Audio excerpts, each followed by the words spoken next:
And now, the Federal Ministry of Women Affairs, in collaboration with African Development Bank, at a 2-day determination and sensitization workshop, pushed forward revising 2021 to 2026 gender policy. The Permanent Secretary, Federal Ministry of Women Affairs, who graced the workshop on Friday in Abuja, revealed that the essence of the meeting is to set a gender framework to address inequality. Victoria Ayorinde has more.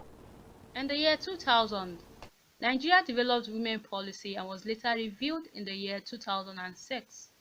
In view of this, and in a bid to address new issues that has unveiled, stakeholders say there is a need for the policy to be revised from year 2021 to 2026 to bridge discrimination.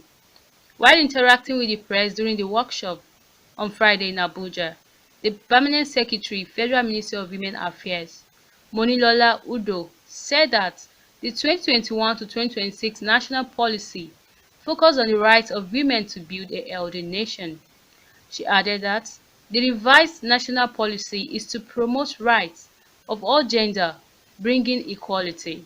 Gives the real opportunity to address the men, because all programs before had focused on women, empowering women, educating women, sensitizing women, but the root cause of what we are fighting against is from the men majorly, and this program gives the opportunity, a unique one, to address gender issues, talk to the men and reorientate them as much as possible. For example, the lesson that I would like everyone to take away from here today is to tell the boy child, the male adolescent, the men, to see every woman as their mother, to see a mother figure in every woman that they see.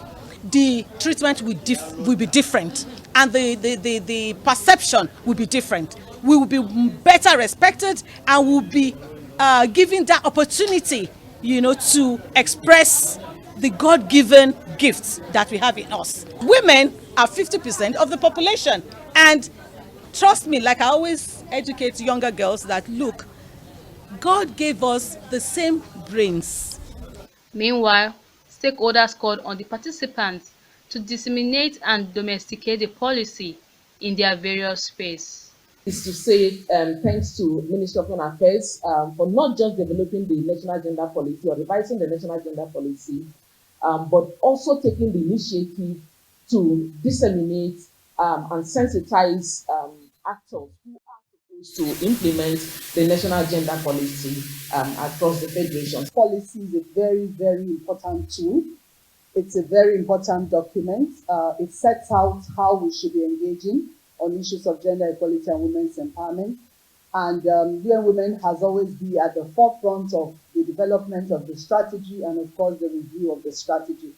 So we want to encourage every one of us to please domesticate it. As you review it here, please go back to your respective states and make sure that it is disseminated. Also, Head of Sexual Gender-Based Violence, NNCDC, Alao Kemi, said all sectors be enlightened to engage as gender lens and work towards mainstreaming gender policy. It will help all sectors to reorganize, develop, implement and evaluate policy processes by all sectors actors involved in policy making. Let me assure you that the revised 2021 to 2026 gender policy will be used in the review of the NSCDC gender policy in order to further mainstream gender perspective at all levels and stages of the core. Hence, stakeholder task all sectors to embrace gender equality as well as validating the policy. Victoria Ayorinde, KAFTAN TV News.